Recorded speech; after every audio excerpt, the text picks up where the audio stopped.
நம்ம லவோதிகேயா சபையை நம்ம இன்னைக்கு பார்ப்போம். இந்த வாரத்தோடு இந்த 7 சபைகளை பற்றியதான விஷயங்கள் நிறைவடைகிறது. அதுக்கப்புறம் வெளிப்பாடுகள் நிறைய உருவகமாக நிறைய செய்திகளை நாம் 4ஆம் அதிகாரத்திலிருந்து என்ன செய்கிறோம் பார்க்கிறோம். இந்த சபையை குறித்து வரலாற்று ஆசிரியர்கள் என்ன சொல்றாங்க அப்படின்னு கேட்டீங்கன்னா, இது இந்த இறுதி நாள் சபை என்று சொல்லுகிறாரு. நாம் ஏற்கனவே சொன்னபடி இந்த 7 சபைகளுமே ரோம பேரரசரின் கீழ் இருந்த அந்தந்த பகுதிகளிலே இருந்த சபையை குறித்து சொல்லப்பட்டாலும் இந்த 7 சபைகளும் வெவ்வேறு காலகட்டங்களை குறித்தது என்று சொல்லி நாம் தியானித்தோம். அந்த அடிப்படையிலே நம்ம போன திருச்சபை என்ன திருச்சபை பார்த்தோம்? பிலடெல்பியா திருச்சபை மிஷனரி காலத்து சபை என்று நாம் என்ன செய்தோம்? அதை தியானித்தோம். இந்த லவோதிகேயா திருச்சபை பார்த்தீங்கன்னா இறுதி நாளிலே இருக்கக்கூடிய திருச்சபை. இந்த சபையின் தூதனை பார்த்தும் இந்த சபையை குறித்தும் பேசும்போது ஆண்டவர் தன்னை அறிமுகம் செய்கிறார். ஒவ்வொரு சபையை பார்த்துமே அந்த அறிமுகம் செய்கிற விஷயத்திலே பெரிய சத்தியம் இருக்கிறதை நாம் தியானித்தோம். இந்த சபையிலே ஆண்டவர் என்ன பேசுறாரு பாருங்க. உண்மையும் சத்தியம் உள்ள சாட்சியும் தேவனுடைய சிருஷ்டிக்கு ஆதியுமா இருக்கிற ஆமேன் என்கிறவர் சொல்லுகிறதாவது. அதாவது என்ன சொல்ல வர்றாருன்னா, ஏன் இந்த வார்த்தையை அதுவும் இந்த லவோதிகேயா சபையை பார்த்து ஆண்டவர் சொல்றார் அப்படிங்கிறதுல ஒரு விஷயத்தை நீங்க புரிஞ்சுக்கணும். ஏன் அப்படின்னா, இந்த சபையினுடைய நினைப்பு என்னவா இருக்குது? ஒரு பெருமை மிக்க நினைப்பாக இந்த சபை ஒரு எண்ணம் கொண்டிருக்கிறது. அப்படின்னா நல்லா கவனிங்க, இந்த சபையை குறித்து யாரு என்ன சொன்னாலும் இந்த சபை தன்னுடைய நிலையை குறித்து அறிந்து கொள்ளாத ஒரு நிலையிலே இந்த சபை என்ன செய்யுது இருக்கிறது. அப்ப ஆண்டவர் இந்த சபையிட்டு பேசும்போது என்ன சொல்றாருன்னா, உலகம் சொல்றது இருக்கட்டும், உனக்குள்ள இருக்கிற உண்மையானவர்கள் சொல்றது கூட இருக்கட்டும், நீ ஆராதிக்கிற தேவனாகிய நான் சொல்லுகிறதை நீ என்ன செய்ய கவனி.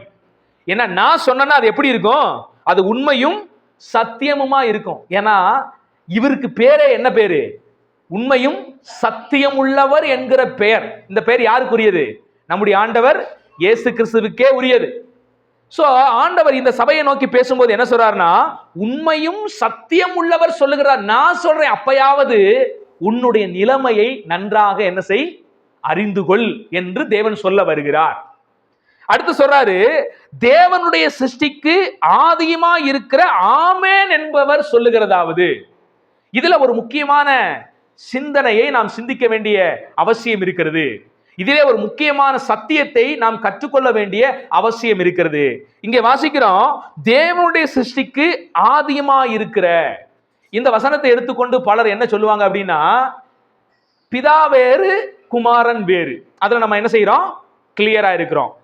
பிதா வேறு, குமாரன் வேறு, பரிசுத்த ஆவியானவர் வேறு. ஆனால் இவர்கள் மூவரும் ஒரே தேவனாக என்ன செய்கிறார்கள்? இருக்கிறார்கள். தேவன் என்கிற நிலையிலே, கடவுள் என்கிற நிலையிலே இவர்கள் நித்தியமானவராக இருக்கிறார்கள். இவர்கள் யெகோவாவாக இருக்கிறார்கள். அதாவது இருக்கிறவராகவே இருக்கிறவராக இவர்கள் என்ன செய்கிறார்கள்? இருக்கிறார்கள்.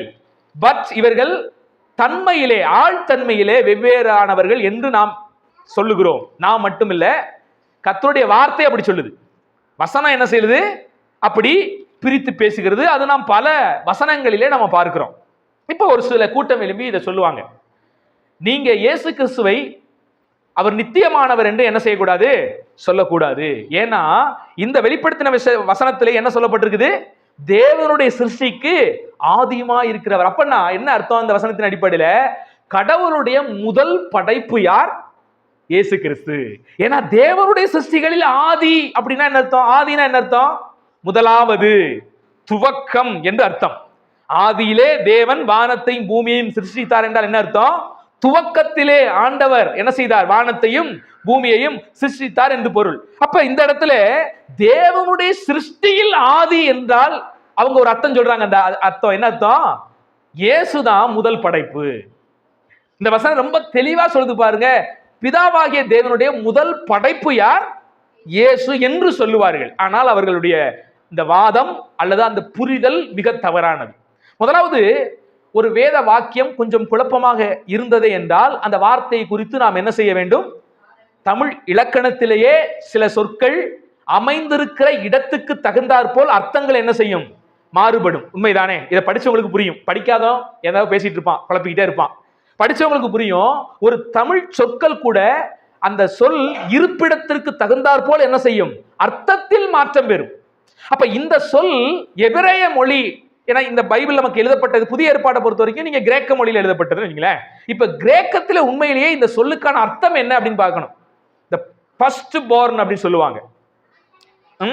முதலாவது குமாரன், முதற்குமாரன் என்று பார்க்கிறோம். அப்ப முதற்குமாரன் என்று பார்க்கும்போது இதையும் என்ன செய்வாங்கன்னா கேள்விக்குறியாக இந்த சொல்லை எல்லாம் எடுத்து வைப்பாங்க. ஆனா இதையெல்லாம் நீங்கள் ஆராய்ந்து பார்த்தீர்கள் என்றால் கிரேக்க மொழிபெயர்ப்பின் அடிப்படையிலே அந்த மொழி ஆய்வுக்குட்படுத்தி இந்த சொற்கள் எல்லாம் எடுத்து பார்க்கும்போது என்ன இருக்குன்னா, படைப்புக்கு மூல காரணர் யார்? இயேசு என்பதாகத்தான் இருக்கிறது. தலைவராய் இருக்கிறார், எஜமானராய் இருக்கிறார், அரசராக இருக்கிறார் என்பதுதான் அதனுடைய விளக்கம்.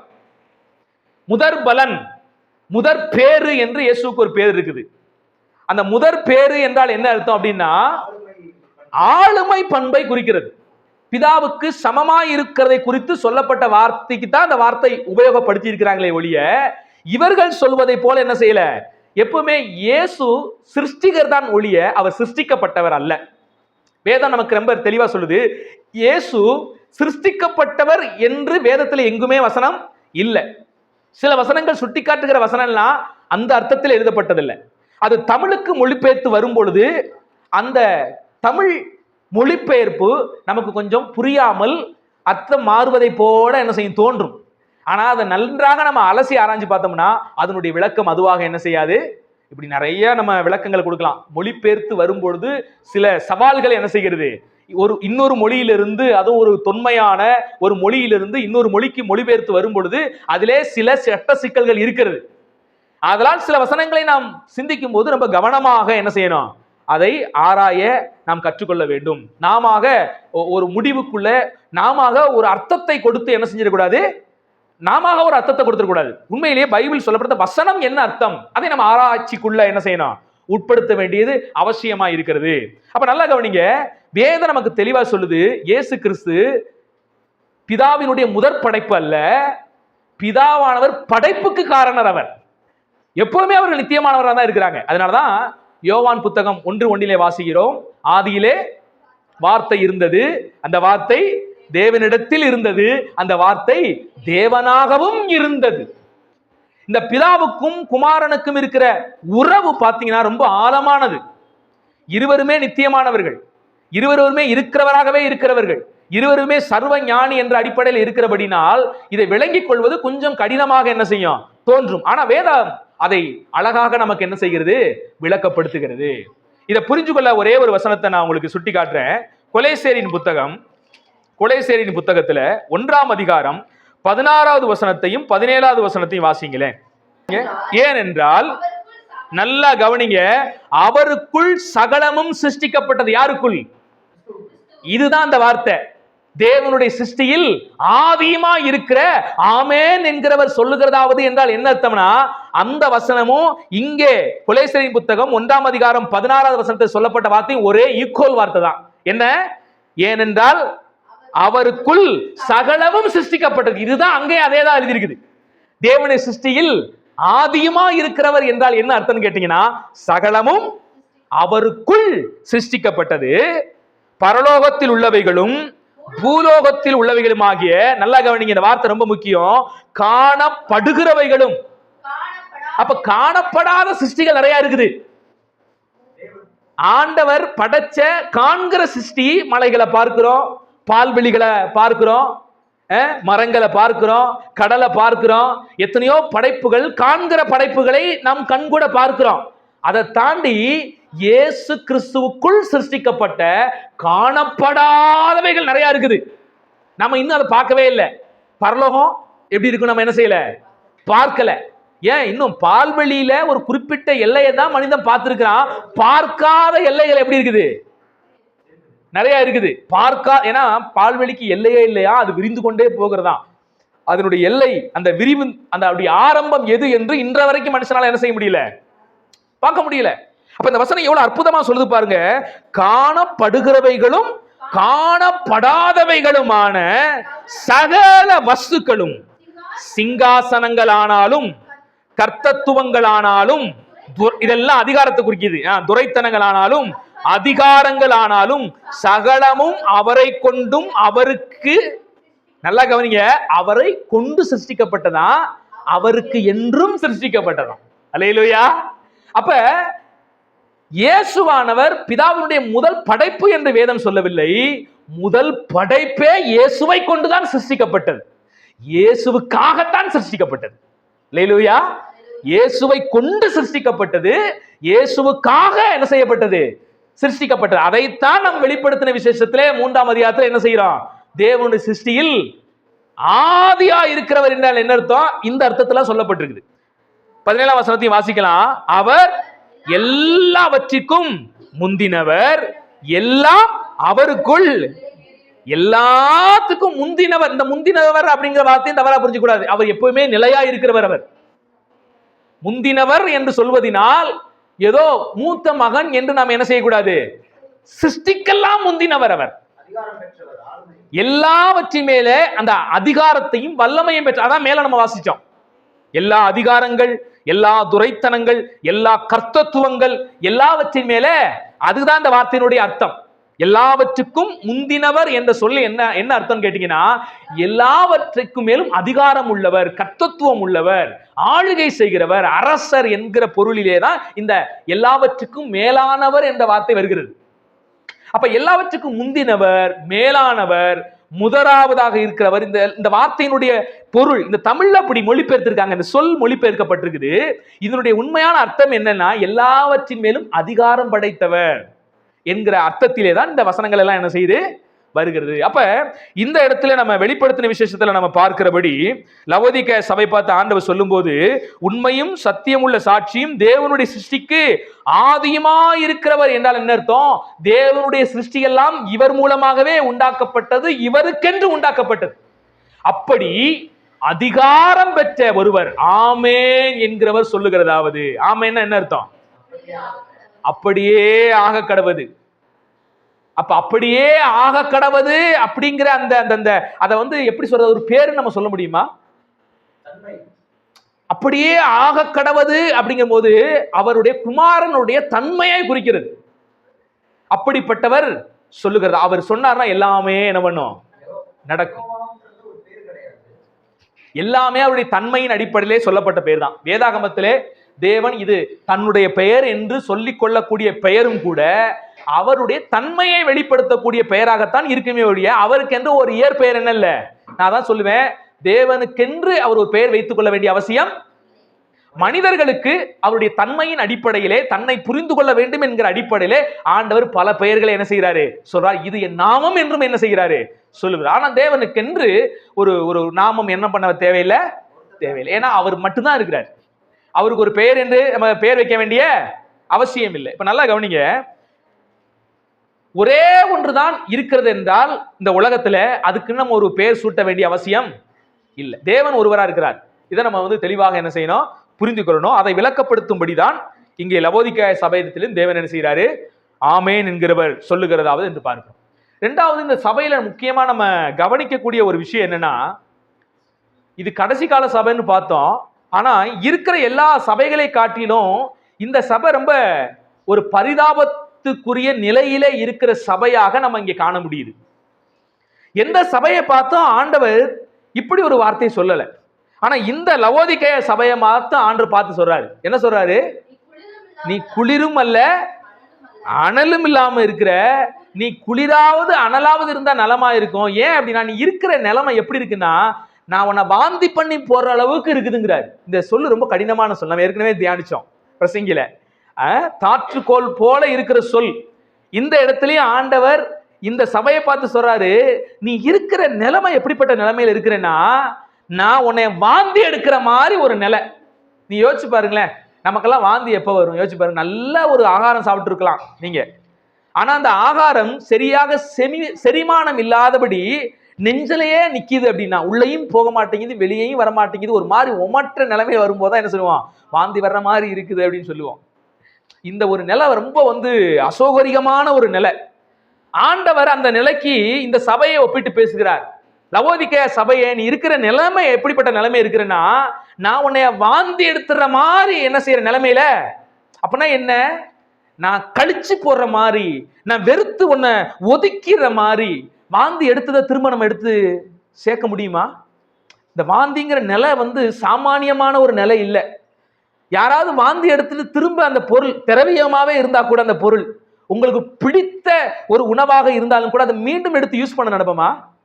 அப்ப இந்த நிலையை நீங்க யோசிச்சு பார்க்கணும்.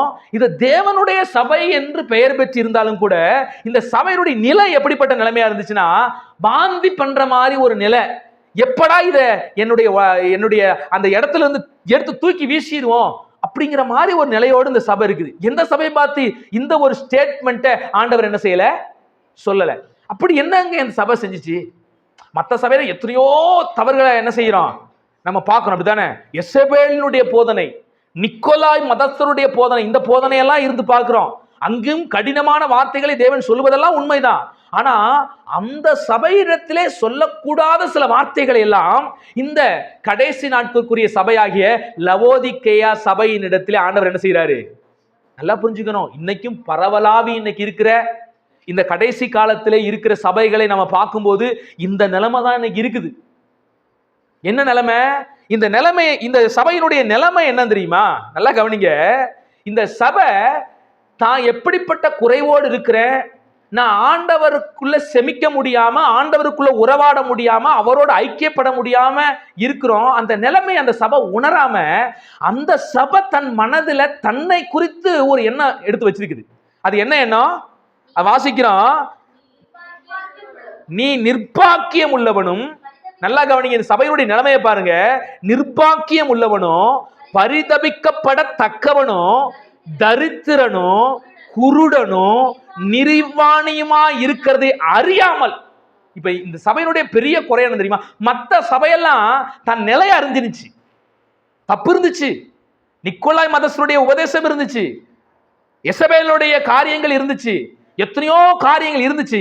ஆனா அந்த சபையை காட்டி இந்த சபை என்னன்னா, இந்த சபை கிட்ட எதுவுமே இல்லை, ஆனா எல்லாம் இருக்கிறத போல ஒரு ஒரு ஒரு நினைப்பு அந்த சபைக்கு. நிர்பாக்கியமா இருக்குது, பரிதபிக்கப்பட்ட நிலைமையில இருக்குது, தரித்திரமா இருக்குது, நிர்வாணியா இருக்குது, எல்லாம் இருந்தும் ஆனா இதனுடைய நினைப்பு என்ன? ஆனா ஐஸ்வர்ய சம்பன்னன் என்றும் எனக்கு ஒரு குறைவில்லை என்றும் சொல்லுகிறபடியால். இந்த சபையுடைய நினைப்பை பாருங்க. இதுதான் ரொம்ப கொடுமையானது. நம்ம கிட்ட ஒண்ணு இல்லை அப்படின்னா கூட இல்லாத ஒன்றை சம்பாதித்துக் கொள்ள ஒருவன் முனைவான்.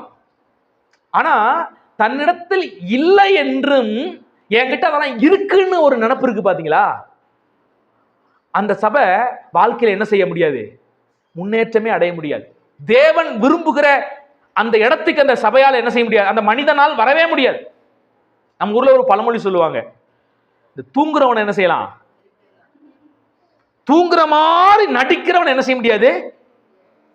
இந்த நிலைமை தான் இது. ஐயா, இல்லாம இருக்கிறவனை கூட உருவாக்கி விடலாம். ஒருத்தன் நிர்வாணிங்கிறத அவன் உணர்ந்துட்டான்னா அவன் ஒரு ட்ரெஸ்ஸுக்காக என்ன செய்வான்? முயற்சி பண்ணுவான். நான் தரித்திரேன் அப்படிங்கிறத உணர்ந்துட்டான்னா அவன் ஐஸ்வர்யவான் ஆவதற்கு என்ன செய்வான்? முயற்சி பண்ணுவான். நான் அபாத்திரவானா இருக்கிறேன் என்பதை அவன் உணர்ந்துட்டானா பாத்திரவானா மாறதுக்கு என்ன செய்வது என்பதை அவன் என்ன செய்வான்? முயற்சி பண்ணுவான். ஆனா அவன் அபாத்திர நிலைமை தெரியாம நான் பாக்கியவானா தான் இருக்கிறேன், நான் ஐஸ்வர்யவானா தான் இருக்கிறேன், எனக்கு ட்ரெஸ் எல்லாம் நான் போட்டுக்கிட்டு தான் இருக்கிறேன் அப்படின்னு ஒரு குருட்டு நம்பிக்கையிலே, இந்த வார்த்தையை நல்லா கவனிக்கணும், குருட்டு நம்பிக்கையிலே ஒருவன் இருப்பானால் அவனை முன்னேற்றுவதை, அவனை தேவன் விரும்புகிற இடத்துக்கு கொண்டு போவது அது முடியாத காரியமா என்ன செய்யறோம்? போயிடும். இந்த நிலைமை தான் ரொம்ப கொடூரமான நிலைமை. இன்னைக்கு நீங்க பாக்குற இந்த சபைகள் எல்லாம் கொஞ்சம் நோக்கி பாருங்களேன். ஆவிக்குரிய நிலைமை தரித்திரமா இருக்குது, ஆவிக்குரிய நிலைமையில எந்த முன்னேற்றம் இல்லை, வசன அறிவில முன்னேற்றம் இல்லை, பயபக்தியில முன்னேற்றம் இல்லை. ஆனா என்ன இருக்குது? அவங்க நினைப்புல நான் ஐஸ்வர்யவான், எனக்கு ஒன்னும் குறைவில்லை, எல்லாமே என்கிட்ட இருக்குதுங்கிற நினைப்போடு இன்னைக்கு பெரும்பான்மையான சபை என்று சொல்லுகிற விஷயத்துல நம்ம பார்க்க முடியுது. இன்னைக்கு உலகத்துல இந்த கடைசி நாட்களிலே பல திருச்சபைகளுடைய நிலைமை இதுவாகத்தான் இருக்கிறது. எல்லாம் என்கிட்ட இருக்குது, எனக்கு எந்த குறையும் இல்லை. உங்ககிட்ட எந்த குறையும் இல்லை, உங்ககிட்ட எந்த குறையும் இல்லை என்பதை நீ முதலாவதாக நம்பு. இப்ப நான் சொல்றேன், உங்ககிட்ட குறை இருக்குதுன்னு நம்ம நம்பணுமா, இல்ல உண்மை எதுவென்று அறியணுமா? இல்லாத ஒன்றை இருப்பதை போல் நம்ப சொல்லுகிறதா வேதம், அல்லது ஒன்று இருக்கிறது ஆனா நான் பார்க்கல அதை நம்ப சொல்லுதா? விசுவாசத்தை குறித்து நம்ம பார்க்கும்போது காணாததை தான் விசுவாசிக்கிறோம். ஆனா காணாதது என்பதால் அது இல்லாமல் இருக்கிறதா? இல்லை. நீங்க வசனத்தை நல்லா தெளிவா புரிஞ்சுக்கணும். நான் பரலோகத்தை பார்க்கல, நான் பார்க்காத ஒன்றை நம்பி பிரயாணம் பண்ணிக்கிட்டு இருக்கிறேன். நான் பார்க்காதனால அது இல்லையா அப்படின்னு கேட்டா இல்லை, அது இருக்கிறது. அதான் வாசிச்சோம் கொலோசியர் புத்தகத்துல. ஆண்டவருடைய சிருஷ்டிகள்ல காண்கிற சிருஷ்டிகளும் உண்டு, காணப்படாத சிருஷ்டிகளும் உண்டு. அதுவும் இயேசுவால் தான் சிருஷ்டிக்கப்பட்டது, இயேசுவுக்கு என்று தான் சிருஷ்டிக்கப்பட்டது. தெளிவா வாசிக்கிறோம். அப்ப நான் உன்னை பார்க்கல, ஆனா அது இருக்குது. நான் விசுவாசத்தோடு என்ன செய்யறேன்? அதுதான் பைபிள் காட்டுற விசுவாசம். ஆனா இன்னைக்கு நிறைய திருச்சபையில உண்மையிலேயே அதுகிட்ட இல்ல, ஆனா இருக்கிற மாதிரி இமேஜினேஷன் பண்ணிக்கிறான். இருக்கிற மாதிரி விசுவாச மக்கள்கிட்ட என்ன சொல்லி தரானா, உங்ககிட்ட ஒண்ணு இல்லைனாலும் பரவாயில்ல, இருக்கிற மாதிரி அறிக்கையிடு என்று சொல்லி தருகிறான்.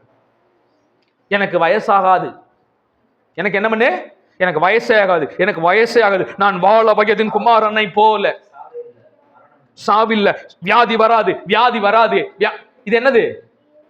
ஆண்டவர் இந்த உலகத்திலே தேவனால் மீட்கப்பட்ட பிள்ளைகளுக்கு வியாதியே வராது என்று இந்த உலக வாழ்க்கையிலே எங்கேயாவது சொல்லி இருக்கிறாரா?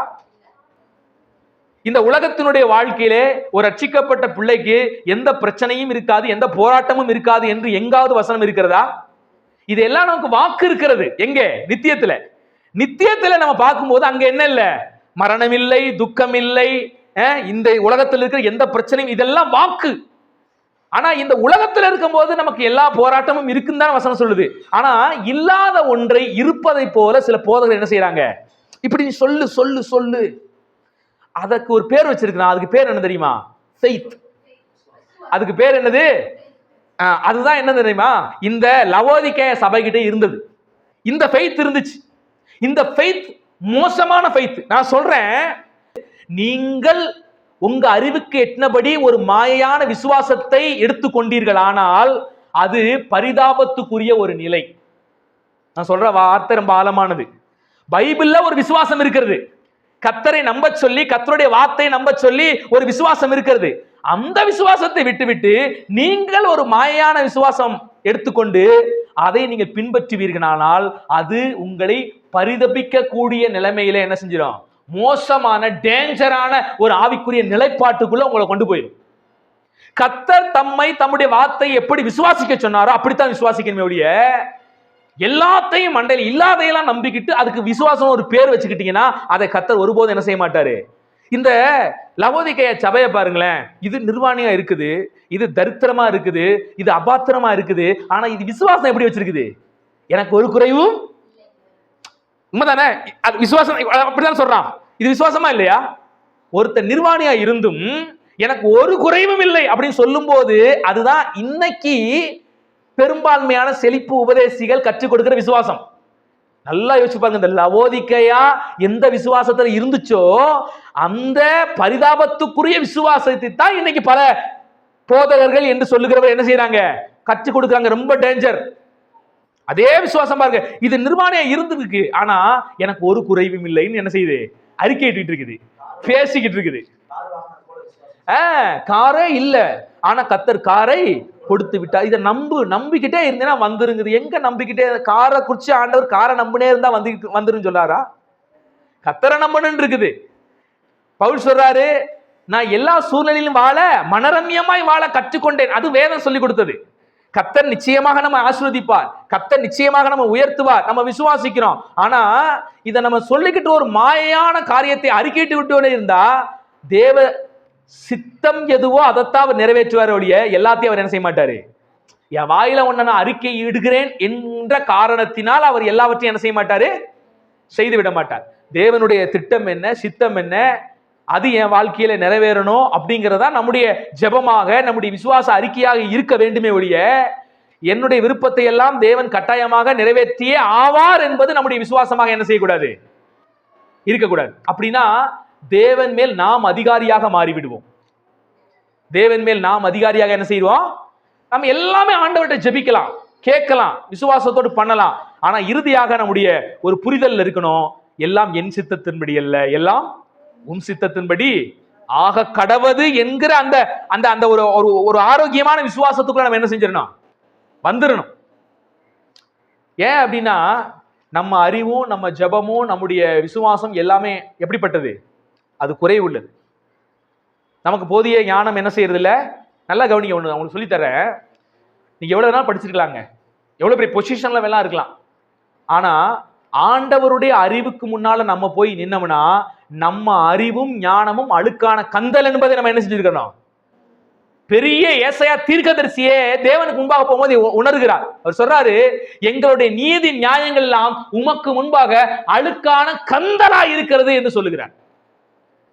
நீங்க உன்னை விசுவாசி கேட்கிற ஒரு விஷயம், நீங்க ஞானம் என்று வைத்திருக்கிற விஷயம் எல்லாமே கடவுளுக்கு முன்பாக எப்படித்தான் இருக்குது, அழுக்கான கந்தல் தான். அப்புறம் எப்படி நீங்க அதை நிறைவேற்றியே ஆகணும்னு ஆண்டவர்கிட்ட நீங்க சொல்லுவீங்க? உங்களுக்கு என்ன நடக்குதுன்னு தெரியாது, தேவ திட்டம் எதுன்னு தெரியாது. அப்ப எப்படி நீங்க ஆண்டவருக்கு இதை செஞ்சே ஆகணும், நான் விசுவாசா அவர் நடத்தியே ஆகணுங்கிற ஒரு எண்ணத்துக்கு நீங்க எப்படி போறீங்க? உங்க பலவீனமான இருதயத்துக்குள்ள இருந்து ஆண்டவர்கிட்ட நீங்க ஜெபிக்கலாம், தப்பில்லை. ஆனா உங்களுடைய பூரணமான ஒரு சிந்தனை இருக்கணும், என் சித்தத்தின்படி அல்ல உம்முடைய சித்தத்தின்படியே ஆக கடவுது ஆண்டவரே என்று சொல்ல கத்துக்கிறணும். ஆண்டவர் பல சமயங்களில் நம்முடைய ஜெபங்களை பாராட்டுகிறார், நம்ம அறிவோடு செயல்படுகிற சில விஷயங்களை பாராட்டுகிறார் தான். அதுக்காண்டி அவர் நான் செய்யற எல்லாத்தையுமே செஞ்சே தீரணும், நான் பண்ற எல்லாத்தையுமே அங்கீகரிச்சே ஆகணுங்கிற ஒரு நிலைப்பாட்டுக்குள்ள போயிடக்கூடாது. ஆண்டவருடைய அந்த சிந்தனையை நாம் என்ன செய்யணும், புரிந்து கொள்ள வேண்டும். நாம் உயரிய அறிவோடு தான் இருந்து செயல்படுகிறோம் என்று செயல்படுகிற சில விஷயத்தை சில நேரங்களிலே பாராட்டுகிறார். அப்படி ஒரு பாராட்டினால நம்முடைய சிந்தனைகளும் நம்முடைய விசுவாசமும் உயரியது என்று நாம் என்ன செஞ்சிடக்கூடாது, நினைச்சிடக்கூடாது. என் பொண்ணு, ஒருவேளை உங்களுடைய பிள்ளைகளும் இதை செய்திருக்கலாம். அவ என்ன செய்வார்னா, ஒரு பொம்மை பானை எடுத்துக்கிட்டு ஒரு பொம்மை வடச்சட்டி ஒரு பொம்மை சிலிண்டர் இதெல்லாம் எடுத்து செட்டு அவங்க பாட்டி வாங்கி கொடுத்துருக்காங்க. அவ எடுத்துக்கொண்டு என்ன செய்வான்னா, அதை அழகா சிலிண்டர்ல அவங்க அம்மா வைக்கிறது போல அதை வச்சு 2 உருட்டி அதுக்குள்ள எதையாவது பேப்பர் பிச்சு போட்டு கிண்டி எடுத்து அவன் என்ன செய்யறான், என்கிட்ட அப்பா இதை டெஸ்ட் பண்ணி பாருங்கப்பா அப்படின்னு கொண்டு வந்து நீட்டுறா. பிள்ளைகளை பெற்றவங்க இருப்பீங்க, நீங்க எல்லாம் என்ன செய்வீங்க, வெரி குட் சூப்பரா இருக்குமா, அடடா அந்த மான் கறி அருமையா இருக்குது, சிக்கன் சூப்பரா இருக்குன்னு என்ன செய்வான். உண்மையை நல்லா யோசிச்சு பாத்தீங்கன்னா அவளுக்கு அவ செய்யற விஷயம் மாயை என்று அவளுக்கு என்ன செய்யாது. அவளுக்கு என்னன்னா ஒரு பெரிய தடபுடலான விருந்தை தயார் பண்ணுவதை போல அவன் மனசு இருக்கும். நீங்க இன்னும் கொஞ்சம் வளர்ந்த பிள்ளைகளை எடுத்துக்கங்களேன், ப்ராஜெக்ட் மாதிரி ஏதாவது ஒன்று செய்வான் ஜோஸ். நமக்கு பாத்தீங்கன்னா உண்மையிலேயே ரொம்ப போர் அடிக்கும். அவன் அதாவது செஞ்சு அப்பா இது நல்லா இருக்கா அது நல்லா இருக்கா இதை பாருங்க அதை பாருங்க, ஏன்னா அவனுடைய எண்ணத்துல அவைகளெல்லாம் அவன் செய்யற எல்லா விஷயமும் எப்படிப்பட்டது, பெரிய அவனுடைய அறிவுக்கு எட்டாத ஒரு விஷயத்தை அவன் கண்டுபிடிச்சிட்டான்னு அர்த்தம். அப்பா இதை கண்டுபிடிச்சா பாருங்க. ஒரு சின்ன மோட்டரை வச்சு மேல ஒரு காத்தாடி மாதிரி ஒரு நாள் செஞ்சு கொண்டு வந்துட்டான், ப்ராஜெக்ட் மாதிரி வச்சு கொண்டு வந்துட்டான். அதை செஞ்சு முடிச்சுட்டு அவன் கொண்டு வந்து பாத்தீங்கன்னா ஒரு நாள் பாத்தீங்கன்னா இந்த மோட்டரு இதெல்லாம் வைப்பாங்க 40 ரூபான்னு நினைக்கிறேன், இந்த கடையில 40 ரூபா ஒரு சின்ன மோட்டர் இருக்கும். அந்த மோட்டரை வச்சு ஒரு சின்ன பல்பை என்ன செய்ய எரிய வச்சுட்டான். அதை இதையும் இணைச்சு என்ன செஞ்சுட்டான், எரிய வச்சுட்டான். எரிய வச்சுட்டு அந்த பல்பை கொண்டு வந்து நம்ம உண்மையை எடிசன் பல்பை கண்டுபிடிச்சப்ப எப்படி சந்தோஷப்பட்டிருப்பாரு. எடிசன் அப்படியே அவர் பல மாதங்களா பல்பை கண்டுபிடிக்கணும்னு என்னமோ பண்ணி என்ன செய்யறாரு, ஒரு நாள் அந்த பல்பை எரிய வச்சப்போ ஒரு சந்தோஷம் வந்திருக்கு பாத்தீங்களா, அந்த மாதிரி வந்தா பாருங்க, அப்பா எரிய வச்சுட்டேன் பாருங்க அப்படின்னு. ஏன்னா அவனுடைய அந்த அறிவுக்கு ஆற்றலுக்கும் உண்மையிலேயே அவன் இடத்துல இருந்து நீ யோசிச்சு பார்த்தீங்கன்னா அது ஒரு பெரிய கண்டுபிடிப்பு தான் அவனுக்கு. ஆனா நமக்கு எப்படி தெரியும், அவனை நீங்க என்ன பாராட்டுவீங்க தான் சூப்பரா தங்க, ஆனா உங்களுக்கு மனசுக்குள்ள என்ன இருக்கும், உங்க மக கொண்டு வந்து அந்த விளையாட்டு சாமான்ல செஞ்ச அந்த சோத்தையும் கறியையும் வெறும் பேப்பர் தான் அதை கொண்டு வரும்போது அப்படி அழகா அப்படி ஒரு செய்கையில சாப்பிட்ட மாதிரி காமிச்சு சூப்பரா இருக்கா செல்லம் அப்படின்னு சொல்லுவீங்க. அது அவளுக்கு அது பெரிய ஞானமா இருக்கும். ஆனா உங்களுக்கு என்ன தெரியும், அது மாதிரி ஆண்டவருக்கு முன்பாக உங்க அறிவு உங்க ஞானம் உங்களுடைய ஆற்றல் எல்லாம் போய் நிற்கும் போது உங்களுக்கு அது பெருசா தெரியும். ஆனா ஆண்டவர் முன்பாக அது எப்படிப்பட்டது, ஒண்ணுமே இல்லையா.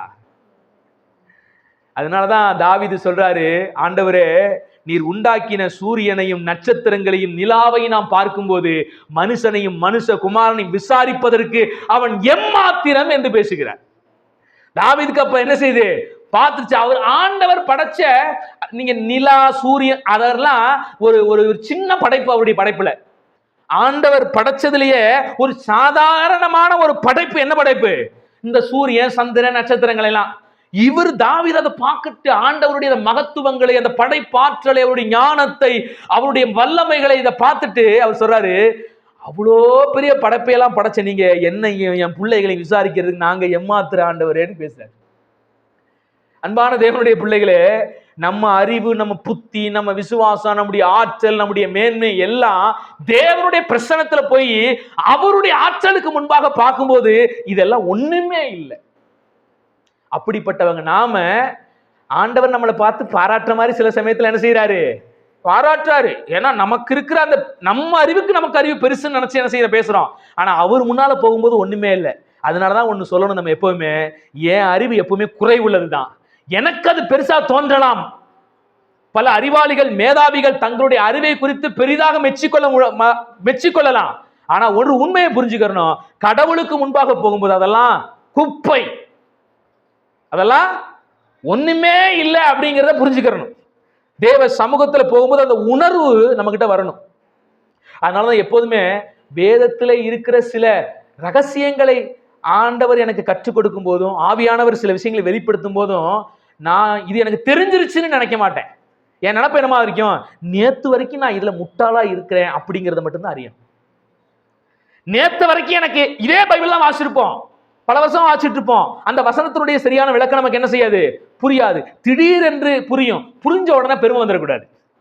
புரிஞ்ச உடனே என்ன வரும் தெரியுமா, நேத்து வரைக்கும் நம்ம முட்டாளா இருந்திருக்கிறோமே, அப்ப நாம் எப்படிப்பட்டவர் என்பதை அந்த சூழ்நிலையிலே தேவன் ஒரு ரகசியத்தை நமக்கு புரிய வைக்கும் போது அறிந்து கொள்ள வேண்டுமே ஒழிய மமதை என்ன செஞ்சிடக்கூடாது. ஆனா இந்த லவோதிகேய சபையை பாருங்களேன், ஆண்டவர் தன் சொந்த ரத்தத்தை சிந்தி பாவியா இருந்த மனுக்குலத்தை மீட்டு சபையா தன்னுடைய சரீரத்தில் இணைச்சு கொண்டு வந்து வைக்கும் போது இவன் நினப்பு கர்த்தருக்கு முன்பாக தாழ்மையா இருக்காம எல்லா குறைவும் இவன் இருக்கிற சூழ்நிலையிலையும் தான் எல்லா நிறைவோடும் இருக்கிறதாக என்ன செஞ்சுக்கிட்டா நினப்பு. இந்த நினப்பு நமக்குள்ள இணைஞ்சிடக்கூடாது. இது லவோதிகேயா மக்கள்கிட்ட மட்டும் இல்ல, இன்னைய சபைகிட்டையும் நிறைய ஊழியர்கிட்டையும் நிறைய தேவனுடைய பிள்ளைகள்கிட்டையும் இது என்ன செய்யுது, இந்த நிலைமை காணப்படுது. இது இப்ப மட்டும் இல்ல, இது என்ன தொற்று நோய் மாதிரி பரவி வருது. இது இஸ்ரவேல் மக்கள்கிட்ட இருந்துச்சு.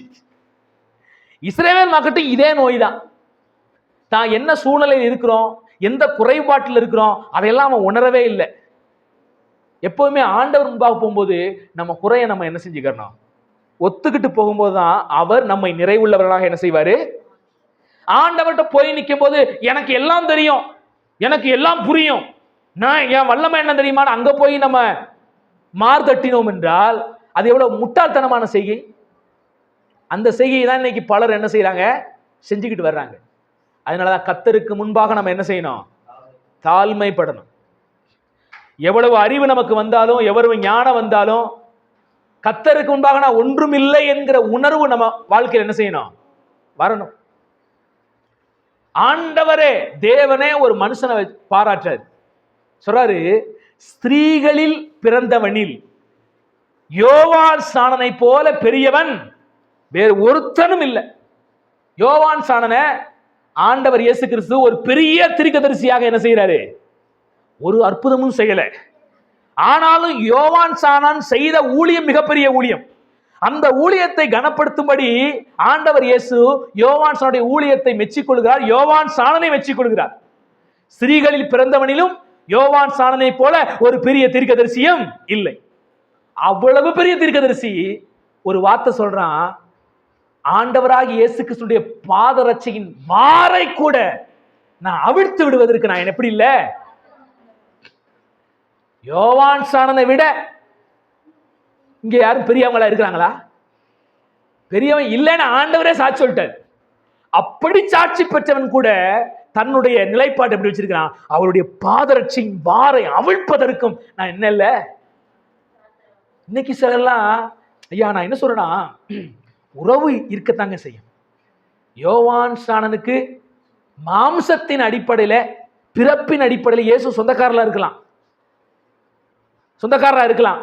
ஒருவேளை ஆவிக்குரிய ரீதியில இயேசு ஆண்டவர் யோவான் ஸ்நானனுடைய தெய்வமாக எல்லாம் இருக்கலாம்.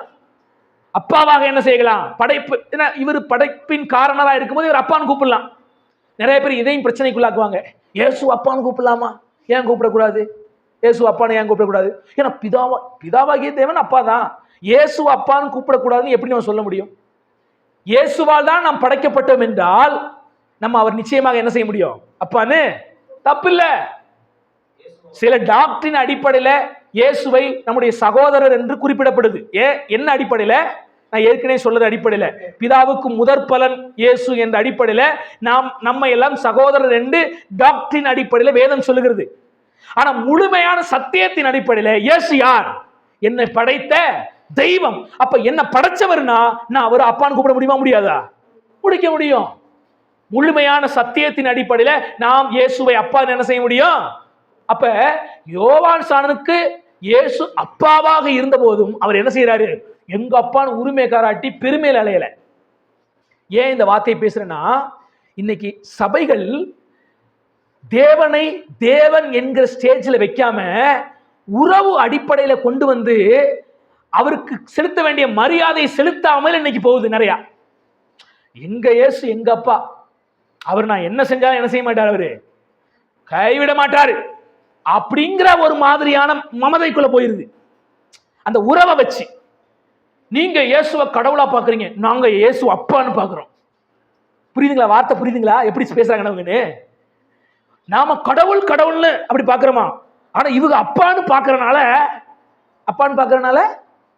என்ன சொல்ல வர்றாங்க?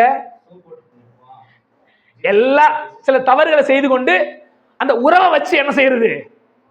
இதுவும் தப்பு தான். அவர் அப்பாங்கிறது உண்மைதான். அதே சமயத்துல அவர் தேவன் என்பதை நாம் என்ன செய்யக்கூடாது? மறந்துடக்கூடாது. அவர் அப்பாங்கிறது உண்மைதான் ஐயா, ஆனா தேவன்கிறத என்ன செய்யக்கூடாது? ஐயா உங்க அப்பா ஜட்ஜா இருக்கிறாரு, அவர் உங்க அப்பா தான், ஆனா மறந்துடக்கூடாது அவர் ஜட்ஜாவை என்ன செய்யறாரு? அவர் அங்க போய் உட்கார்ந்தா அப்பாங்கிற காரணத்தினால எல்லாத்தையும் விசாரிச்சு இவன் மேல குற்றம் இருக்குன்னு நிரூபணம் செய்த பிறகும் எனக்கு இவன் புள்ளங்கிறால விடுவிச்சிருவாரா? மாட்டார்ல. நீ ஒருவேளை அவருக்கு பிள்ளையா இருந்தாலும் கூட, ஜட்ஜுக்கு பிள்ளையா இருந்தாலும் கூட, ஜட்ஜா இருக்கிற ஒருவருக்கு அந்த ஸ்தானத்தை போய் நிற்கும் போது நீ கவனமாக என்ன செய்யணும்? இருக்கணும். அவர் நியாயாதிபதியாக இருக்கிறார், எனக்கு அப்பா தான். அதே சமயத்தில் அவர் எப்படி இருக்கிறாரு? நியாயாதிபதியாக இருக்கிறார், மறந்துடக்கூடாது. நிறைய பேருக்கு அவர் எங்க அப்பா, அதனால எப்படி வேணாலும் என்ன செய்வோம்? கொஞ்சுவோம், எல்லா சேட்டையும் பண்ணுவோம், அவர் ஏறி மிதிப்போம். மாம்ச உறவை வைத்து கடவுள் சில விஷயங்களை நமக்கு வெளிப்படுத்தும் வண்ணம் பேசினாலும் ஒட்டுமொத்தமாக மாம்ச உறவையே மையப்படுத்தி விடக்கூடாது. தேவனுக்கு நமக்கு உள்ள ரிலேஷன்ஷிப் அப்பாதான், அவர் மணவாளன் தான், அவர் மேய்ப்பன், நம்ம ஆடுதான். இதெல்லாம் ஒரு விஷயத்தை புரிய வைப்பதற்காக உலக சொந்தங்களை வைத்து, உலக உறவுகளை வைத்து வேதம் நம்ம கிட்ட பேசுது. ஆனா எல்லாத்தின் மத்தியிலும் ஒன்ன மறந்துடக்கூடாது, அவர் தேவனாக என்ன செய்கிறாரு? இருக்கிறார், மறந்துடக்கூடாது. ஆனா இந்த சபை என்ன செஞ்சு தெரியுமா? தன்னுடைய நிலையை அறியாமல் எல்லாமே எனக்கு இருக்குது, எல்லாம் நாங்க எல்லாம் பார்த்துறோம் அப்படின்னு. இஸ்ரவேல் மக்களும் கூட இதே கதியில தான் இருந்தாங்க. அதை நம்ம வாசிக்கலாமே, சங்கீதத்தின் புத்தகம். இன்னைக்கு மட்டும் இல்ல, அன்னைக்கு இதே கதி தான். சங்கீதம் 50 என்ன நடக்குதுன்னு பாருங்க. முடிஞ்சா இந்த சங்கீதம் 50 வீட்டில் நீங்க நல்லா கொஞ்சம் வாசிச்சு தியானம் செய்யுங்க. அன்னைக்கு இஸ்ரவேல் மக்கள் எந்த சூழ்நிலையில இருக்கிறாங்க அப்படிங்கிறத, எப்படி நீங்க லவோதிக்கேயா சபை என்ன சூழ்நிலையில் இருக்குதோ, இன்றைய பல திருச்சபைகள் எந்த சூழ்நிலையில் இருக்குதோ, இஸ்ரவேல் மக்களும் அப்படிதான் அன்னைக்கு என்ன செஞ்சிருக்காங்க? மனுஷனுடைய பலவீனமாவே இருக்குது. இதை மாற்றுக்கு தான் ஆவியானவர் செயல்பட்டு கொண்டிருக்கிறார். இன்னைக்கு சபைகளிலே அசைவாடி கொண்டிருக்கிறார் தேவன். 50ஆம் அதிகாரத்துல எடுத்தவங்க வாசிக்கலாமே, 8ஆம் வசனம் வாசிங்க. உன் பலிகளின் நிமித்தம் உன்னை கடிந்து கொள்ளேன், உன் தகன பலிகள் எப்போதும் எனக்கு முன்பாக.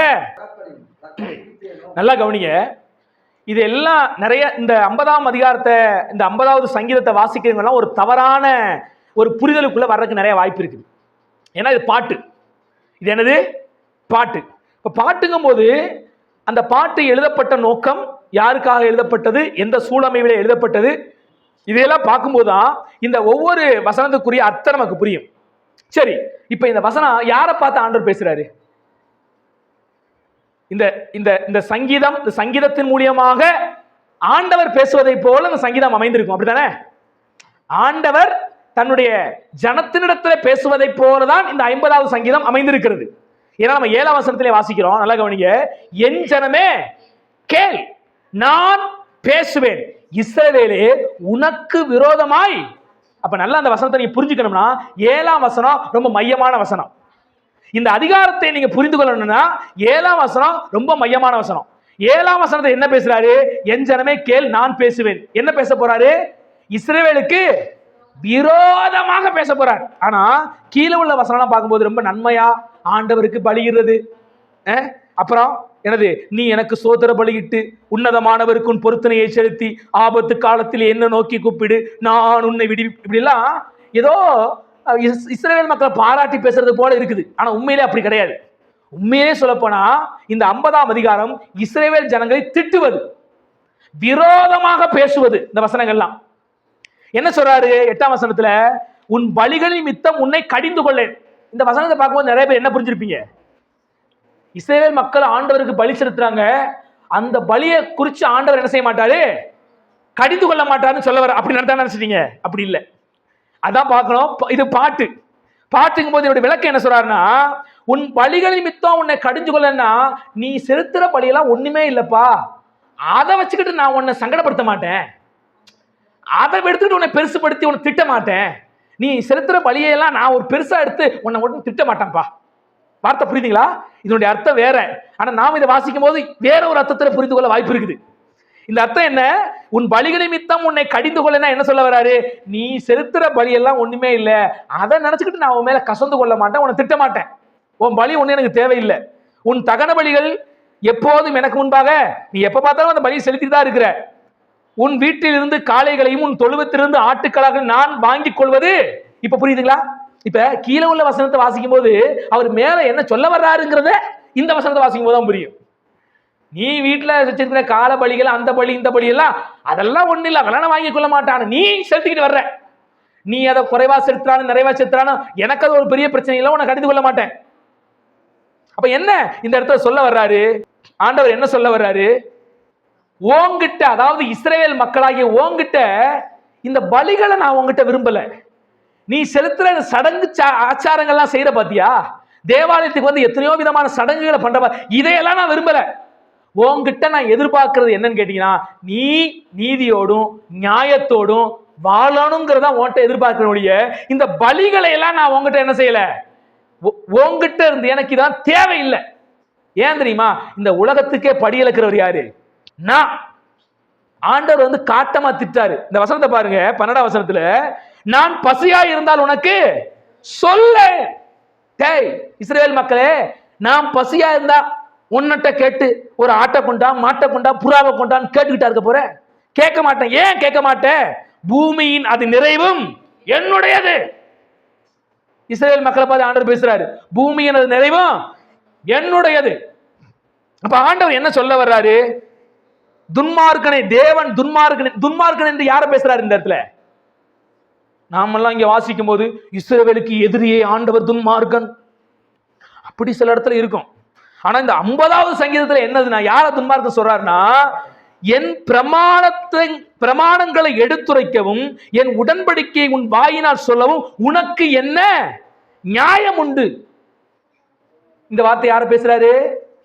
நல்லா கவனிங்க. என் சிச்சையை பகைத்து என் வார்த்தைகளை உனக்கு பின்னாக எரிந்து போடுகிறாய். நல்லா கவனிங்க. யாரு ஆண்டுடைய வார்த்தை பின்னால எரிந்து போட முடியும்? யாரு சிச்சையை பகைக்க முடியும்?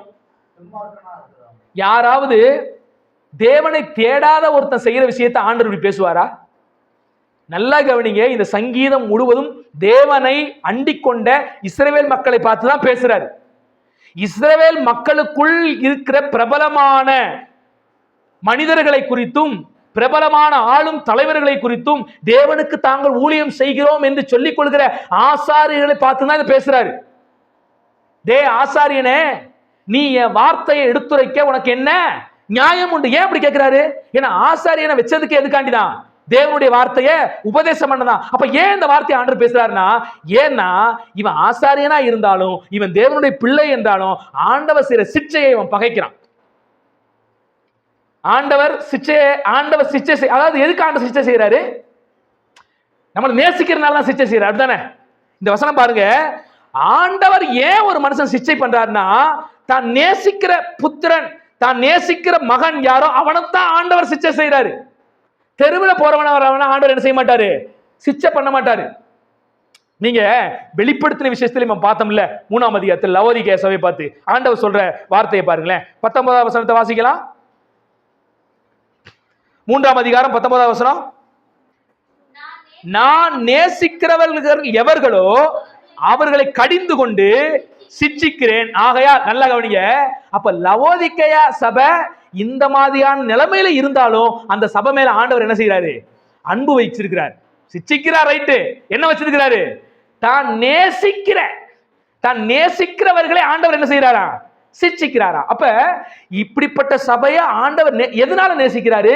அவன் திருந்தி வரணும், சிட்சையை அங்கீகரிக்கணும். நான் கொஞ்சம் கோபப்படுறேன், நான் கொஞ்சம் விசனமாகிறேன், நான் கொஞ்சம் கடிந்து கொள்றேன். எதனால கடிந்து கொள்றேன்? ஏன் திட்டுறேன்? அவன் தப்பு செய்யறான், அதனால திட்டுறேன். என்ன நோக்கத்தோட ஆண்டவர் இங்க கடிந்து கொள்றாரு? நேசிக்கிறனால என்ன செய்யறாரு? கடிந்து கொள்கிறார். நிறைய பேர் சொல்லுவாங்க, பிரதர் நீங்க அன்போடு நேசத்தோடு சொல்ல வேண்டியதானே, ஏன் பிரதர் கடுகடுன்னு கடிந்து கொள்றீங்க? நீங்க சுவிசேஷமெல்லாம் அறிவிக்கிறீங்க, வெறுப்பில்லாமல் சுவிசேஷத்தை அறிவிங்கள். ஐயா, ஆண்டவரே பல சமயங்கள்ல தான் நேசிக்கிற பிள்ளையா இருந்தாலும் என்ன செய்யறாரு? வெறுப்ப காற்றாரு தான், கடினமான வார்த்தைகளை தான் வைக்கிறாரு. ஏன்? அந்த இடத்துக்கு அந்த வார்த்தை தேவை. ஏன்னா அவன் செய்யறது தப்பு. அந்த இடத்துல கொஞ்சம் சினமாகத்தான் சொல்ல வேண்டிய அவசியம் என்ன செய்யுது? இருக்குது. ஐயா, உங்க பிள்ளை நல்ல விஷயங்களை செய்யும் போது சிரிச்ச முகத்தோடு என்ன செய்வீங்க? அவங்கிட்ட எல்லாம் சொல்லுவீங்க. அதே சமயத்தில் தவறு செய்யும் போது கொஞ்சம் முகத்தை என்ன செய்ய கடினமா வச்சுக்கிட்டு தான் என்ன செய்வீங்க? ஒரு குச்சியை கையில எடுத்துக்கிட்டு தான் என்ன செய்வீங்க? அதுதான் பவுல் சொல்றாரு, நான் பிரம்போடு வரவா அன்போடு வரவா? பவுலுக்கு சபை கிட்ட போகும்போது அன்போடு தான் வரணும்னு தான் விருப்பம். ஆனா அந்த சபை செஞ்ச சேட்டையினால பவுல் எழுதுறாரு, நான் உங்ககிட்ட பிரம்போடு வரவா அன்போடு வரவா அப்படின்னு கேட்கிறாரு. அப்ப நல்லா கவனிங்க, பல நேரங்களில் நம்ம சிட்சிக்கிறோம், கடிந்து கொள்றோம், கடுமையான வார்த்தைகளை சொல்லி எச்சரிக்கிறோம். ஏன் அப்படின்னா நாம நேசிக்கிறோம். அன்பின் இன்னொரு வடிவம் இருக்கிறது, அது என்ன தெரியுமா? சிட்சை. அன்பின் இன்னொரு வடிவம் என்னது? சிட்சை. தான் நேசிக்கிற எந்த மகனையும் ஆண்டவர் என்ன செய்யறாரா? சிட்சை செய்கிறாரா? வேதம் சொல்லுது தான் நேசிக்கிற எந்த பிள்ளையையும் ஆண்டவர் சிட்சிக்கிறார். அப்ப சிட்சையினுடைய இன்னொரு முகம் என்னன்னு கேட்டீங்கன்னா அன்பு, நேசம். யாருக்கிட்ட நம்ம அதிகமா அன்பு வைக்கிறோமோ, நேசம் வைக்கிறோமோ, அவங்கள உரிமையோடு என்ன செய்வோம்? சிட்சிப்போம், கடிந்து கொள்ளுவோம், திட்டுவோம். திட்டும் போது அவங்களுக்கு பிடிக்காதுதான், தப்பு செஞ்ச நம்ம நபர்களுக்கு என்ன செய்யாது? பிடிக்காதுதான். ஆனா அன்பின் இன்னொரு வடிவம் சிட்சை என்பதை, திட்டுதல் என்பதை, கடிந்து கொள்ளுதல் என்பதை நம்ம என்ன செஞ்சிடக்கூடாது? மறந்துடக்கூடாது.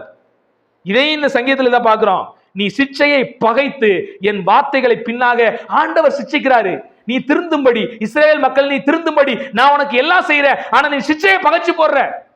திருடனை பார்க்கும் போது நீ என்ன செய்யற? ஒருமித்து அவனோடு போற. உன் வாயை பொல்லாப்பு திறக்கிற, உன் நாவை கபடத்துக்கு என்ன செய்யற? பிணைக்கிற. நீ உட்கார்ந்து உன் சகோதரருக்கு விரோதமாக என்ன செய்யற? பேசுற.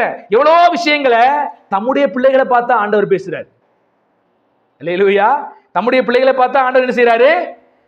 ஆண்டவர் சொல்றாரு, இவைகள் எல்லாம், இந்த தப்பையெல்லாம் நீ செஞ்சுக்கிட்டு இருக்கும்போது நீ எப்படி கண்டும் காணாதது போல இருக்கிறாயோ நானும் அப்படி இருப்பேன் நினைச்சுக்கிட்டியா அப்படின்னு ஆண்டவர் கேட்கிறாரு. அன்னைக்கு எப்படி இஸ்ரவேல் ஜனங்கள் ஆண்டவர் எதையும் பார்க்க மாட்டாரு, ஆண்டவர் அன்பானவர், ஆண்டவர் பண்பானவர், அவர் என் பலிகளை அங்கீகரிக்கிறவர் மமதையில ஓடுனுச்சோ, இந்த லவோதிக்கேயா சபையும் அதே நிலைமையில என்ன செய்யுது? ஆண்டவர் தான் என் அப்பா, அவர்லாம் நான் சின்ன சின்ன செய்யற தப்பையெல்லாம் சேட்டையெல்லாம் என்ன செய்ய மாட்டாரு? பார்க்க மாட்டாரு. அவர் கண்டும் காணாதபடி விட்டு விடுவா என்கிற ஒரு மமதையிலே லவோதிக்கேயா சபை அன்னைக்கு இருந்தது. அந்த சபையை பார்த்து ஆண்டவர் என்ன செய்யறாரு? 3 விஷயங்களை அவர்கள் பெற்றுக்கொள்ளும்படி ஆண்டவர் கடினமாகவும் அதே சமயத்தில் உள்ளார்ந்த அன்போடு அழைக்கிறார். அது என்ன? நீ ஐஸ்வர்யன் ஆகும்படிக்கு நெருப்பிலே புடமிடப்பட்ட பொன்னை என் கையிலே வாங்கிக்கொள். உன் நிர்வாணமாகிய அவலட்சணம் தோன்றாதபடிக்கு நீ உடுத்திக் கொள்வதற்கு வெண் வஸ்திரத்தை என்னிடத்தில் வாங்கிக்கொள். நீ பார்வை அடையும்படிக்கு வேண்டும் என்று உனக்கு என்ன செய்ய கலிங்கம் போட வேண்டும் என்று உனக்கு நான் ஆலோசனை சொல்லுகிறேன். 3 வித காரியங்களை இந்த லவோதிக்கேயா சபை பெற்றுக்கொள்ளும்படி ஆவியானவர் அழைக்கிறார், தேவன் அழைக்கிறார். இன்னைக்கும் இந்த மாதிரி மமதையோடு இருக்கிற ஒவ்வொரு தேவனுடைய பிள்ளையை பார்த்து ஆண்டவர் என்ன செய்யறாரு? நீ குறைவாத்தான் இருக்கிற, நீ ஒன்னும் பெரிய ஐஸ்வர்யான ஆவிக்குரிய வாழ்க்கையில் ஐஸ்வர்யம் இல்லை. உலகத்துல நீ ஐஸ்வர்யனா இருக்கலாம், பெரிய சபை நீ வச்சிருக்கலாம், பணக்காரனா இருக்கலாம், டெய்லி கோட் ஷூட் போட்டு வரலாம், நீ நன்மைகளை கூட என்ன செய்யலாம், செஞ்சிடலாம். ஆனா உன்னுடைய காரியங்கள் தேவனுக்கு முன்பாக நிர்வாணமா இருக்கிறது, தேவனுக்கு முன்பாக அசிங்கமா இருக்கிறது. நீ ஆவிக்குரிய வாழ்க்கையிலே பின்தங்கிய நிலைமையில இருக்கிறாய். நீ என்ன செய்ய? நீ ஐஸ்வர்யன் ஆகும்படி புடமிடப்பட்ட பொன்னை என் வசனத்தை நீ பெற்றுக்கொள். புடமிடப்பட்ட பொன் எது? கர்த்தருடைய வார்த்தை தான். நம்ம சங்கீதத்திலே வாசிக்கிறோம். 7 தரம் புடமிடப்பட்ட சொற்கள் யாருடைய சொற்கள்? தேவனுடைய வசனம். அப்ப இந்த சபையை நோக்கி ஆண்டவர் எந்த விஷயத்தை பெற்றுக்கொள்ள அழைக்கிறார்னு கேட்டீங்கன்னா, கர்த்தருடைய வசனத்தின்படி வாழ அழைக்கிறார். இந்த லவோதிக்கேயா சபை அதை விட்டுருச்சு, உலக ஐஸ்வர்யத்துல போயிருச்சு.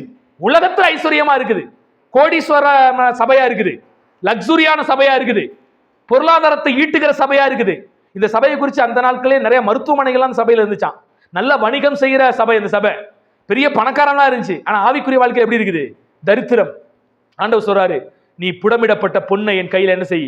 வாங்கிக்கொள். ரட்சிப்பின் வஸ்திரம் இருக்கிறது, விசுவாசம் இருக்கிறது, அப்படி இருக்குதுன்னு சொல்ற, ஆனா உன்னுடைய வாழ்க்கையில எதுவுமே இல்லை. ஆதலால் உன் நிர்வாணத்தை மூடும்படி என் கையில வெண் வஸ்திரத்தை, நீதி என்கிற அந்த வஸ்திரத்தை, பரிசுத்தம் என்கிற வஸ்திரத்தை நீ என்ன செய்ய? நீதியை தான் ஆண்டு எதிர்பார்க்கிறார் சபைகிட்ட. நீதியை தள்ளி விட்டுட்டு படோடகமாக இருக்கிற எந்த ஒரு வாழ்க்கையும் தேவன் என்ன செய்ய மாட்டாரு. அதனால நீதி என்கிற அந்த வெண் வஸ்திரத்தை வாங்கி கொள்ளுங்கிறாரு.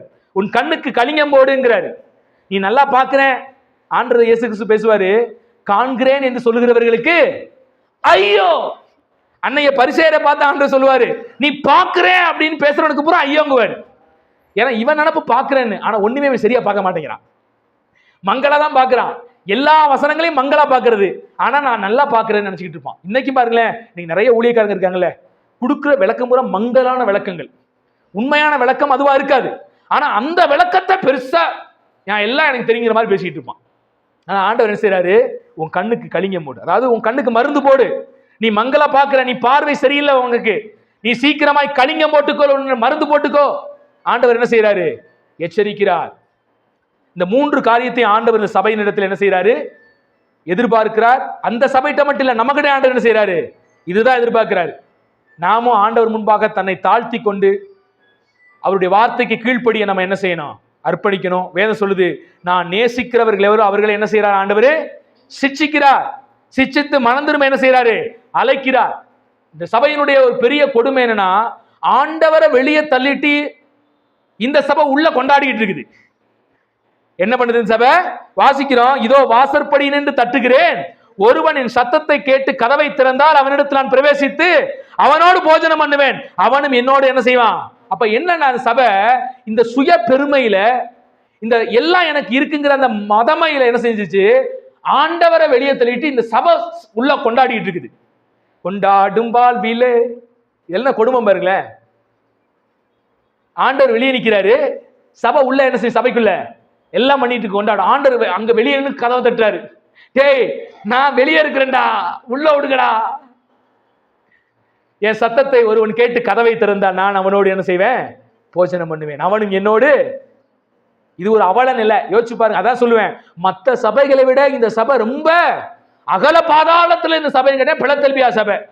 அதுவும் வரலாற்றாசிரியர்கள் இந்த சபை இந்த சமகாலத்தில் இருக்கிற சபைன்னு சொல்றாங்க. உண்மையில அது உண்மையாதான் இருக்குது. இன்னைக்கு சபைக்குள்ள என்ன இருக்குது? கீபோர்டு இருக்குது, கொண்டாட்டம் இருக்குது, பெரிய பெரிய பகட்டான விஷயங்கள் இருக்குது, பெரிய பெரிய லக்ஸுரியான விஷயங்கள் இருக்குது. அந்த லைட்டு போடுறான், இந்த லைட்டு போடுறான், புகைய போடுறான், எல்லாம் உள்ள இருக்குது. ஆனா ஆண்டவர் வெளியே இருக்கிறார். ஆண்டவர் என்ன செய்யறாரு? வெளியே இருந்து கதவை தட்டுறாரு, டே கதவை திறங்கடா. இந்த மாதிரி நிலைமைக்கு நம்ம என்ன செஞ்சிடக்கூடாது, ஒரு காலத்தையும் போயக்கூடாது. ஆண்டவர் உள்ள இருந்து நம்மோடு அவர் என்ன செய்யணும், போஜனை பண்ணணும். அதுதான் நம்ம சபைக்கு மேன்மை, அதுதான் நமக்கு வேண்மை ஒழிய ஆண்டவரை வெளியே தள்ளிட்டு இது நான் எல்லாமே எனக்கு இருக்குது, எல்லாம் பரிபூரணமா இருக்கிறேங்கிற ஒரு மமதைக்குள்ள இருக்கிற அந்த எண்ணம் நமக்குள்ள, இந்த எண்ணம் இருந்தாலே ஆண்டவர் வெளியே போயிடுவார். நீங்க பழைய ஏற்பாட்டிலும் சரி, பல இடங்கள் நீங்க எசேக்கியேல் புத்தகத்திலாம் வாசிக்கும் போது ஆண்டவர் தேவாலயத்தை விட்டே போயிடுவார் வெளியே. சாலமோன் கட்டின தேவாலயத்தை எப்பவுமே நான் இருப்பேன்னு சொன்ன ஆண்டவர் இவங்க செய்யற அக்கிரமத்தினால ஆண்டவர் தேவாலயத்து பாட்டுகளை அருவருப்பாக எண்ணினாராம். ஆமோஸ் புத்தகத்தை இதை வாசிக்கிறோம் நம்ம. தேவாலயத்தின் பாட்டுகள் ஆண்டவருக்கு அருவருப்பாய் போனது. அவர்கள் செலுத்தின பலிகளை இனி நான் சகிக்க மாட்டேன் என்கிற ஆண்டவர். சாணி எடுத்து மூஞ்சில் அடிச்சிருவேன் வேணா பலி செலுத்த வந்தீங்கன்னா அப்படின்னு ஆண்டவர் கேட்கிறாரு. எரேமியா புத்தகத்தில் எசேக்கியேல் சாணி எடுத்து மூஞ்சி ஓடுறா அப்படிங்கிறாரு. மாட்டேன் பலிபீடம் கொண்டு வர்றியா, நான் எதிர்பார்க்கிற நீதி உங்ககிட்ட இல்ல, நான் எதிர்பார்க்கிற பரிசுத்தம் உங்ககிட்ட இல்ல, நான் எதிர்பார்க்கிற என் வார்த்தைக்கு கை கொள்ளுகிற தன்மை உங்ககிட்ட இல்ல, பலியை மட்டும் கொண்டு வந்துட்டே இருக்கிற, சடங்கை மட்டும் செஞ்சுக்கிட்டே இருக்கிற. இன்னைக்கு சபைகள்ல கிறிஸ்துமஸ் கொண்டாட்டமெல்லாம் இருக்குது பெரிய பெரிய சபைகள்ல, ஆனா கிறிஸ்து உள்ள இருக்கிறாரா, கிறிஸ்து உள்ள இருக்கிறாரா தான் இங்க கேள்வி. அவலட்சணமான ஆடைகள் இன்னைக்கு சபைகள்ல, அவலட்சணமான கொண்டாட்டங்கள் இன்னைக்கு சபைகள்ல, அவலட்சணமான புகைகள் இன்னைக்கு சபைகள்ல, அவலட்சணமான பிரசங்கங்கள் இன்னைக்கு சபையில, அவலட்சணமான ஆதாயத்துக்காக பிரசங்கங்கள் இன்னைக்கு சபையில. ஆண்டவர் வெளியே போய் என்ன செஞ்சிட்டாரு, சீனு வெளியே போய் நிக்கிறாரு. இப்ப சபையில ஆண்டவர் எதிர்பார்க்கிறது என்ன, பரிசுத்தத்தை எதிர்பார்க்கிறாரு, நீதி எதிர்பார்க்கிறாரு, தேவனுடைய வார்த்தைக்கு கீழ்ப்படிதல் எதிர்பார்க்கிறாரு. அது இல்லாம சடங்கு சம்பிரதாயம் ஆடம்பரமான எல்லா விஷயங்கள், இன்னைக்கு மக்களும் பணத்தை தான் பார்க்கிறான். அந்த சபை பெரிய சபை, எவ்வளவு அலங்காரம் பண்ணி வச்சிருக்கான் பாருங்க, அப்படியே லைட்டை போட்டு வச்சிருக்கான். ஏப்பா இயேசு வெளியே நிற்கிறார் அந்த சபையை விட்டு. நீ பார்க்கறதெல்லாம் இந்த உலகத்துல அவன் ஐஸ்வர்யவானா இருக்கிறான், ஆனா ஆண்டு சொல்றாரு நீ உலகத்துல ஐஸ்வர்யனா இருக்கலாம், என் பார்வைக்கு நிர்வாணி. என்கிட்ட என்ன செஞ்சுக்க, வெண்பஸ்திரத்தை வாங்கி. கர்த்தர் தொடர்ந்து அந்த சபையும் நேசித்து கடிந்து கொண்டு மனம் திரும்ப என்ன செய்யறாரு, அழைக்கிறார். அப்படி மனம் திரும்பும் பட்சத்திலே அந்த சபைக்கு கொடுக்கிற ஆசீர்வாதத்தை எழுதுகிறார். நான் ஜெயம் கொண்டு என் பிதாவினுடைய சிங்காசனத்திலே அவரோடு கூட உட்கார்ந்தது போல ஜெயம் கொள்ளுகிறவன் எவனோ அவனும் என்னோடு சிங்காசனத்தில் என்னோடு கூட என்ன செய்வான், உட்காருவான். அப்படி நான் அவனுக்கு அருள் செய்வேன். ஆவியானவர் சபைகளுக்கு சொல்லுகிறதை காதுள்ளவன் கேட்க கடவன். அல்லேலூயா. நம்முடைய சபைகள் அப்படி இல்லை. இருந்தாலும் இந்த எச்சரிப்பின் சத்தம் எப்போதுமே நம்ம காதல் என்ன செய்யணும், தொனிச்சுக்கிட்டே இருக்கணும். நம்ம பிள்ளைகள் நல்ல பிள்ளைகளா இருக்கலாம், நம்ம பிள்ளைகள் ஒழுக்கமுள்ள பிள்ளைகளா இருக்கலாம், நம்ம பிள்ளைகள் நல்ல ஆடைகளை, நல்ல பேச்சுக்களை, நல்ல பழக்க வழக்கங்களை கொண்டுள்ள பிள்ளைகளாக இருந்தாலும் கூட உலகத்திலே இந்த சவால்கள் எல்லாம் இருக்குது, இந்த உலகம் உனக்குள்ள வரக்கூடாதுங்கிற எச்சரிப்பையும் நம்ம பிள்ளைகளுக்கு தொடர்ந்து என்ன செஞ்சுக்கிட்டோம், சொல்லிக்கிட்டே வரணும். அதுபோல் நம்ம இந்த கூடுகைக்கு உங்களுக்கு நான் சொல்றேன், உங்களுக்குள்ள இதெல்லாம் இல்லதான், இருந்தாலும் ஆண்டவர் ஒரு மெஜாரிட்டியான காரியங்கள் இப்படி இருக்கிறதுன்னு அதை நோக்கி எச்சரிப்பை கொடுக்கும்போது அதை உங்களுக்கும் தந்து எச்சரிப்புக்குள்ளேயே இருக்கும்படி என்ன செய்யறேன், உங்களையும் எச்சரிப்புக்குள்ள நடத்தும்படி, அந்த விழிப்புணர்வுக்குள்ள நடத்தும்படி, எப்போதுமே அந்த பரிசுத்தத்துக்குள்ள நீங்க நிற்கும்படியாக இந்த வார்த்தைகள் உங்களிடத்துல என்ன செய்யறேன், பேசி வருகிறேன். இந்த வார்த்தைகளை கேட்ட உங்கள் யாவரையும் தேவன் ஆசீர்வதிப்பாராக. இந்த 7 சபைகளுடைய குறை நிறைகளை நம்ம பார்த்தோம். மெயினா இந்த லவோதிக்கையா சபை கிட்ட இருக்கிற இந்த விஷயங்கள் நம்ம வாழ்க்கையில் என்ன செய்யக்கூடாது, ஒரு நாளும் நம்முடைய குறைகளை நாம் உணரணும். அது ஆண்டவர்கிட்ட போய் அறிக்கையிட்டு நிறைவே அவரிடத்திலிருந்து நம்ம என்ன செய்யணும், பெற்றுக்கொள்ளணும். எல்லாம் இருக்கு அப்படின்னு ஒரு மமதையோடு வாழ்ந்தோமானால் ஆண்டவர் வெளியே நிற்பார். நாம வீட்டுக்குள்ள உட்காந்து என்ன செஞ்சிருக்க வேண்டியதான், ஆண்டவர் இல்லாத ஒரு கொண்டாட்டத்தை கொண்டாடிக்கிட்டு இருக்க வேண்டியதான். நியாயத்திற்கு வரும்போது அது என்ன செய்யும் தெரியும், நீ தான் என்னை வெளியே அனுப்பிவிட்டு உள்ள கொண்டாடிட்டு இருந்தியாடா, இல்ல ஆண்டவர் கொண்டாடினோமே, உம்முடைய நாமத்தினால் தீர்க்கதரிசனம் உரைத்தோம், உம்முடைய நாமத்தினால் பேய்களை விரட்டினோம், உம்முடைய நாமத்தினால் சர்ச்சை கட்டினோம், உம்முடைய நாமத்தினால் ஞானஸ்நானம் கொடுத்தோம். ஆமா, நான் வெளியில நின்றுட்டு இருந்தேன், நீ எல்லாத்தையும் என்ன செஞ்ச, உன் இஷ்டத்தின்படி பரிசுத்தம் இல்லாம நீதி இல்லாம எனக்கு கீழ்ப்படியாம இதெல்லாம் செஞ்சுக்கிட்டு தான் இருந்தேன். சடங்கெல்லாம் ஜோரா தான் நடந்துச்சு, ஆனா நான் இல்லையா உன் கூட, நான் விரும்பினது உன்கிட்ட இல்லையாடா அப்படின்னு கேட்பார் ஆண்டவர். சோ தேவன் நம்ம கிட்ட அதிகமா எதிர்பார்க்கிறது என்ன, நீதியையும் நியாயத்தையும் தான். ஒரே ஒரு வசனத்தை வாசி நம்ம முடிக்க போறோம். எனக்கு திடீர்னு அந்த வசனம் இப்ப ஞாபகம் வரனால அந்த வசனம் இந்த நம்ம தியானிச்ச லவோதிக்கையா சபைக்கு மட்டும் இல்ல, இஸ்ரவேல் மக்களை குறித்து தியானிச்சோம், அவங்களுக்கு மட்டும் இல்ல, இன்னைக்கு கர்த்தர் நம்ம ஒவ்வொருவரிடத்திலும் எதிர்பார்க்கிற ஒரு முக்கியமான வசனம். அந்த வசனத்தை வாசித்து நம்ம ஜெபிக்கலாம். மீகாவின் புத்தகம் 6ஆம் அதிகாரம் 7ஆம் வசனத்தையும் 8ஆவது வசனத்தையும் வாசிக்கலாம். மீகாவின் புத்தகம் 6ஆம் அதிகாரம் 7வது வசனத்தை 8வது வசனத்தையும் நல்லா கவனிங்க. ஆண்டவர் பேசுறாரு, ஆயிரங்களான ஆட்டுக்கடாக்களின் பேரிலும் எண்ணெயாய் ஓடுகிற 10,000களான ஆறுகளின் பேரிலும் கர்த்தர் பிரியமா இருப்பாரோ, என் அக்கிரமத்தை போக்க என் முதற் பேரானவனையும் என் ஆத்துமாவின் பாவத்தை போக்க என் கற்ப கனியையும் கொடுக்க வேண்டுமோ? ஆண்டவர் பேசுறாரு, மனுஷனே, நன்மை இன்னதென்று அவர் உனக்கு அறிவித்திருக்கிறார். நியாயம் செய்து இரக்கத்தை சிநேகித்து உன் தேவனுக்கு முன்பாக மனத்தாழ்மையாய் நடப்பதே அல்லாமல் வேறு எண்ணத்தை கர்த்தர் இடத்திலே கேட்கிறார். ஆண்டவர் ஆயிரமான ஆட்டுக்கடாக்களின் இனத்தை உங்ககிட்ட கேட்கல, உங்ககிட்ட அதை கொண்டு வரணும் இதை கொண்டு வரணும் கேட்கல. ஆண்டவர் உங்ககிட்ட எதிர்பார்க்கிறது என்ன? மனுஷனே, நன்மை என்னதென்று அவர் உனக்கு அறிவித்திருக்கிறார். நியாயம் செய்து இரக்கத்தை நேசித்து உன் தேவனுக்கு முன்பாக மனத்தாழ்மையாய் நடந்து கொள்வதே அல்லாமல் வேற ஒன்னத்தையும். ஆண்டவர் அன்னைக்கும் இதைத்தான் கேட்டாரு, இன்னைக்கு சபைக்கிட்ட இதைத்தான் ஆண்டவர் என்ன செய்யறாரு?